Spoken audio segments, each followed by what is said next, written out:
Hello students, arrange the following in increasing order of bond length.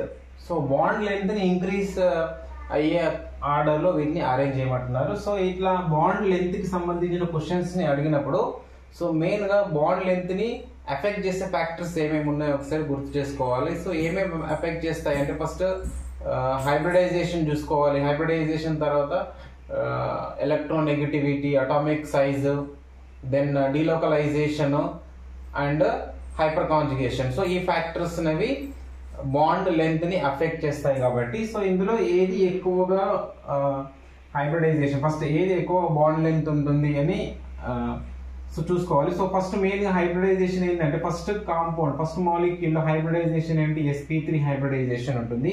And second దానిలో sp2 hybridisation వస్తుంది. Third దానిలో sp hybridisation వస్తుంది. More percentage of s character ఎక్కడైతే ఎక్కువగా ఉంటుందో అక్కడ బాండ్ లెంత్ అనేది డిక్రీజ్ అవుతుంది. అంటే s ఆర్బిటాల్ అనేది న్యూక్లియస్ కి దగ్గరగా ఉంటుంది కాబట్టి అక్కడ బాండ్ లెంత్ అనేది డిక్రీజ్ అవుతుంది. సో బాండ్ లెంత్ అంటే ఏంటిది, just it is the distance between two bonded atoms. Nuclei నుంచి న్యూక్లియైకి మధ్య ఉన్న డిస్టెన్స్ ని బాండ్ లెంత్ అంటాం. సో ఇక్కడ s క్యారెక్టర్ అనేది ఎక్కువగా ఎక్కడైతే ఉంటుందో అక్కడ బాండ్ లెంత్ అనేది తక్కువగా ఉంటుంది. సో ఇక్కడ s క్యారెక్టర్ ఎంత ఉంటుంది, 50% s క్యారెక్టర్, 50% p క్యారెక్టర్ ఉంటుంది. సో ఇక్కడ 33.33% ఉంటుంది s క్యారెక్టర్. సో ఇందులో s క్యారెక్టర్ ఎంత 25% ఉంటుంది.